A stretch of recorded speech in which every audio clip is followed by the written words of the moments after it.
नमस्कार, स्वागत है आपका एक नई कहानी में। कहानी को बड़े ही ध्यान पूर्वक पूरा सुनिएगा। कहानी को पूरा सुनने पर ही आपको कहानी का पूरा अर्थ समझ आएगा। चलिए कहानी की शुरुआत करते हैं। पुराने समय की बात है। एक गांव में 7 भाई रहते थे। सातों भाई पेशे से चोर थे, लेकिन उन चोरों की एक खासियत थी। सातों भाई एक साथ एक ही घर में सेंध मारते थे। उसी गाँव में एक रामू नाम का साहूकार रहता था, अपनी पत्नी लीलावती के साथ में। एक दिन सातों भाइयों ने साहूकार के घर पर चोरी करने की योजना बनाई। साहूकार को उसी रात सौंपन आया कि उसके घर पर सातों चोर चोरी करने वाले हैं। साहूकार ने अपनी पत्नी लीलावती को बुलाया और कहा, लीलावती, कल आपको 7 लोगों का खाना बनाना है। खाना बहुत ही अच्छा होना चाहिए, साथ में चावल की दारू भी होनी चाहिए। लीलावती ने बिना कुछ पूछे हामी भर दी। अगले दिन सुबह होती है, साहूकार अपने खेतों में हल जोतने चला जाता है। साथ ही वो अपने घर का एक पालतू पक्षी भी लेकर जाता है। सातों चोर साहूकार के घर में सेंध मारने के लिए वहीं से गुजरते हैं। साहूकार को खेत जोता देखकर पूछते हैं, बाबा नमस्कार, कैसे हो? साहूकार ने कहा, बहुत बढ़िया बेटा, आप लोग कहाँ जा रहे हो? चोरों ने भी बड़ी ही ईमानदारी से उत्तर दिया, साहूकार जी आप ही के घर जा रहे थे। साहूकार ने कहा, ये तो बहुत अच्छी बात है, चलो मेरा भी थोड़ा सा खेत जोतना बच गया है, मैं भी आप लोगों के साथ ही घर चलता हूँ। चोर साहूकार की बात मान लेते हैं और साहूकार का घर चलने का इंतजार करते हैं। तभी साहूकार ने अपने पालतू पक्षी को बुलाया और कहा, तुम घर जाओ और लीलावती से कहना कि 7 लोगों के लिए बढ़िया खाना बनाकर रखे, हमारे घर मेहमान आने वाले हैं। इतना कहकर साहूकार ने पक्षी को उड़ा दिया। पक्षी वहाँ से उड़कर चला गया। थोड़ी देर बाद साहूकार ने खेत जोत लिया और चोरों के साथ अपने घर पहुँच गया। घर जाकर देखा तो लीलावती ने खाना तैयार कर रखा था। सभी का स्वागत बड़े ही प्यार से किया और खाना खाने के लिए बिठा दिया। बड़े ही प्यार से खाना परोसा गया। चोरों ने आराम से जी भरकर खाया। खाना बहुत स्वादिष्ट लगा। फिर चोर सोचने लगे,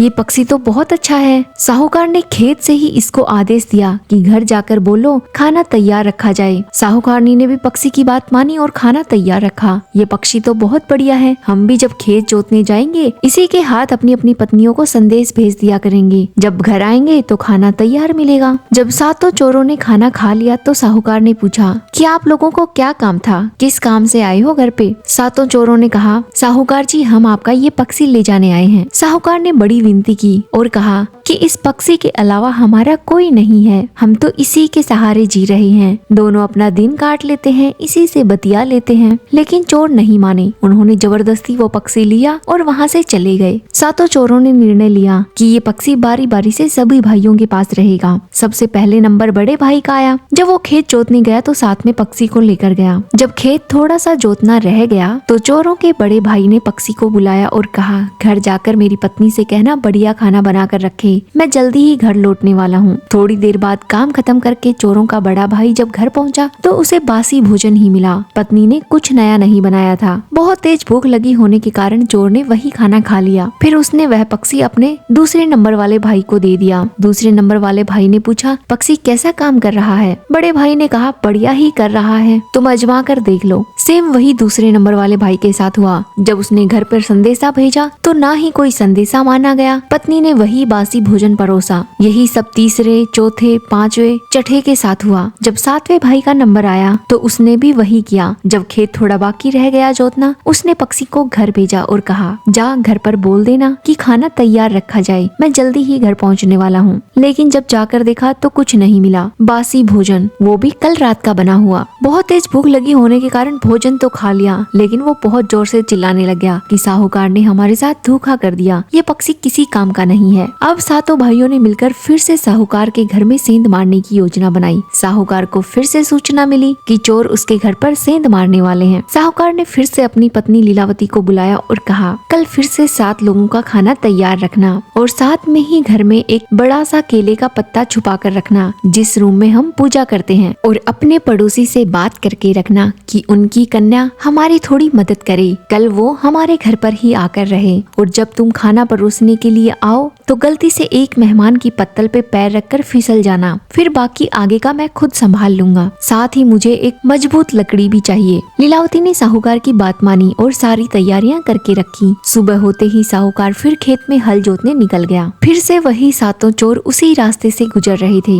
उन्होंने साहूकार को हल जोतते हुए देखा। आपस में दोनों की बातचीत हुई। साहूकार ने पूछा, बेटा कहाँ जा रहे हो? चोरों ने जवाब दिया, साहूकार जी आप ही के घर जा रहे हैं। साहूकार ने कहा, चलो मैं भी चलता हूँ। साहूकार घर पहुँच गया। उसने अपनी पत्नी को कहा कि हमारे घर पर मेहमान आए हैं, इन्हें खाना परोसो, बढ़िया से भोजन की व्यवस्था करो। लीलावती ने साहूकार की बात मानी, सभी के सामने पत्तल रख दी। फिर साहूकार की बनाई हुई योजना के अनुसार लीलावती ने एक चोर की पत्तल पर पैर रखा और जानबूझकर फिसलने का नाटक किया। साहूकार ने मजबूत लकड़ी को उठाया और अपनी पत्नी को धमकाते हुए कमरे की तरफ ले गया और जोर जोर से दीवार को पीटने लगा और कहा, तुम अब बूढ़ी हो गई हो, तुम में कोई अक्ल नहीं है, मेहमानों की आवभगत कैसे की जाती है, तुमने मेहमानों की पत्तल पर पैर रख दिया, अब मैं तुम्हें एक सुंदर कन्या में बदल देता हूँ, अब मुझे तुम्हारी कोई जरूरत नहीं है। थोड़ी देर बाद में पड़ोसी के घर से आई हुई कन्या ने चोरों को भोजन परोसा। चोर समझ नहीं पाए, उन्हें लगा शायद इस लकड़ी के जोर से ही साहूकार ने अपनी पत्नी को एक सुंदर कन्या में बदल लिया। खाना खाने के बाद में साहूकार ने चोरों से पूछा, क्या काम था तुम लोगों को, किस काम से यहाँ आए थे? चोरों ने साहूकार से कहा, साहूकार जी हमें आपकी ये लकड़ी चाहिए। साहूकार ने जोर जबरदस्ती की कि मैं ये लकड़ी आप लोगों को नहीं दे सकता, ये मेरे लिए बहुत कीमती है। लेकिन चोरों ने जबरदस्ती वो लकड़ी छीनी और वहाँ से चले गए। सबसे पहले नंबर बड़े भाई का आया। उसने सोचा, मेरी पत्नी अब बूढ़ी हो गई है, मैं उसे एक सुंदर कन्या में बदल लेता हूँ। उसने अपनी पत्नी को मारना पीटना शुरू किया, इतना मारा पीटा कि वो मर गई। चोर ने अपनी पत्नी की लाश को छुपा दिया और वो लकड़ी दूसरे नंबर वाले भाई को दे दी। दूसरे नंबर के भाई ने भी वही किया। सेम इसी प्रकार तीसरे, चौथे, पांचवे, छठे ने भी यही किया। जब सबसे छोटे भाई का नंबर आया तो उसने भी अपनी पत्नी को पीट पीट कर मार डाला। जब उसकी पत्नी मृत हो गई तो सबसे छोटा भाई जोर जोर से चिल्लाने लगा, रोने लगा कि मेरी पत्नी मर गई, साहूकार ने हमारे साथ धोखा कर दिया। फिर बाकी 6 भाइयों ने भी अपनी गलती मान ली और कहा कि हमारी पत्नियां भी मर गई हैं, साहूकार ने हमारे साथ फिर से धोखा कर दिया। इस बार हम बिल्कुल अच्छे से प्लानिंग करके जाएंगे, इस बार की योजना में कोई चूक नहीं होनी चाहिए। साहूकार को फिर से भनक लग गई कि इस बार भी चोर आने वाले हैं। इस बार चोरों ने योजना बनाई कि वो बिना साहूकार को बताए हुए रात के अंधेरे में सेंधमारी करेंगे। साहूकार ने अपनी पत्नी को दिन में ही सावधान कर दिया था और कहा, लीलावती, जो हमारे घर के पेड़ में मधुमक्खी का छाता लगा हुआ है उसे तुम एक मटके में बड़े ही सावधानी पूर्वक रख दो, और जब मैं तुमसे पूछूं कि हमारा धन कहाँ रखा है, मैं भूल गया हूँ, तो तुम मुझे बताना वो जो कोने में मटका रखा हुआ है उसमें ही पड़ा हुआ है धन। लीलावती ने साहूकार की बात मानी। सातों चोर शाम के समय ही साहूकार के घर पर आ धमके। साहूकार पहले से ही तैयार था। उसने अपनी पत्नी से पूछा, लीलावती, मुझे कुछ याद नहीं आ रहा, मैंने धन कहाँ रख दिया, मुझे कुछ समझ नहीं आ रहा। लीलावती ने कहा, कुछ तो याद रखा करिए, वो जो आंगन के कोने में मटका रखा है सारा धन उसी में रखा हुआ है। चोरों ने साहूकार और साहूकार की पत्नी की सारी बात सुनी। उन्हें लगा कि घर के आंगन में जो कोने में मटका रखा है उसी में सारा धन है। सबसे पहले बड़े भाई ने झट से उसमें हाथ डाला। मधुमक्खियों ने चोरों के बड़े भाई को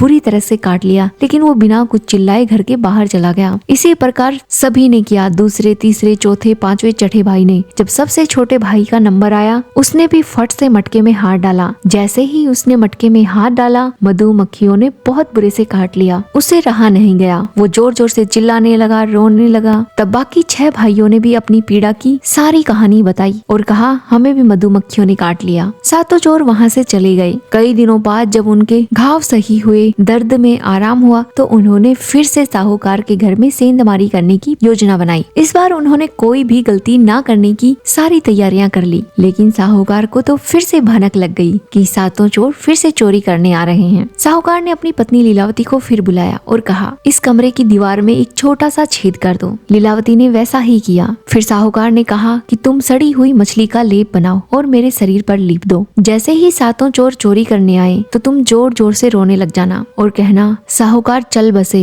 उन्हें तो मरे हुए 7 दिन हो गए हैं। साथ ही साहूकार ने लीलावती को एक काम और करने के लिए कहा। बगल वाले कमरे में थोड़ा सा नमक मिर्ची का घोल बनाकर रखने के लिए कहा। सातों चोर फिर से आए। सातों चोरों को घर में घुसता देखकर साहूकारनी जोर जोर से रोने लगी। चोरों का दिल साहूकारनी को रोते देख पसीज गया। वो उनके पास आकर बोले, अम्मा क्या हुआ, इतना जोर जोर से क्यों रो रही हो? तब लीलावती ने कहा कि साहूकार चल बसे, उन्हें तो गुजरे हुए 7 दिन हो गए हैं, लेकिन हमारी कोई संतान नहीं है, उनकी अंतिम क्रिया भी नहीं हो पाई है। मैं तो मदद के लिए चिल्ला चिल्ला कर थक गई हूँ। तब चोरों ने पूछा, कहाँ है साहूकार? तब लीलावती ने कमरे की तरफ इशारा किया। बोली, इस छोटे से छेद में से झांक कर देख लीजिए, उसी कमरे में पड़े हुए हैं साहूकार। सबसे पहले बड़े भाई ने छोटी सी खिड़की में मुंह देकर साहूकार को देखने की कोशिश की। साहूकार ने अंदर से जोर से मुक्का मारा। साहूकार का मुक्का चोर के नाक पर बड़ा जोर से लगा। जोर जोर से चिल्लाया, उफ इतनी गंदी बदबू, लगता है साहूकार को मरे बहुत दिन हो गए, और पीछे की तरफ हट गया। इसी प्रकार बाकी बचे 6 भाइयों ने भी वही किया। जब सबसे छोटे भाई का नंबर आया तो उससे रहा नहीं गया, वो दर्द के मारे कराहने लगा, जोर जोर से चिल्लाने लगा। तब साहूकारनी ने कहा कि बगल वाले कमरे में दवाई रखी है, आप लोग लेप लगा लीजिए। सातों चोरों ने वही किया, नमक मिर्च का लेप अपने चेहरे पर लगा लिया। चेहरा जोर से जलने लगा, वो लोग तड़फने लगे, कराहने लगे। तब साहूकार उठकर कमरे से बाहर आया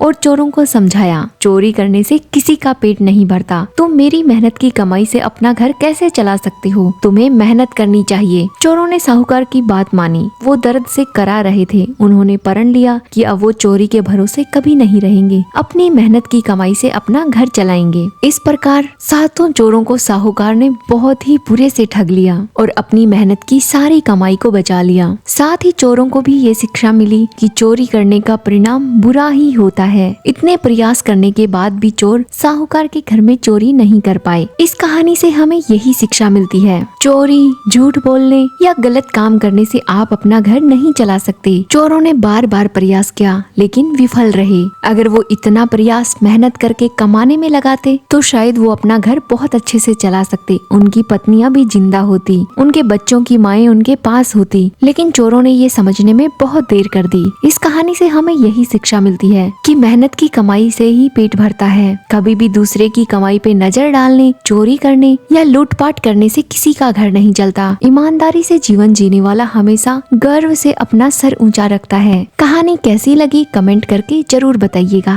अब बारी है आपसे सवाल पूछने की। अगर आपने कहानी को बड़े ही ध्यान पूर्वक पूरा सुना है तो बताइएगा कि साहूकार का नाम क्या था। कमेंट में अपना जवाब जरूर दें। ऐसी ही प्यारी प्यारी कहानियाँ सुनने के लिए हमारे चैनल को जरूर सब्सक्राइब कीजिएगा। धन्यवाद।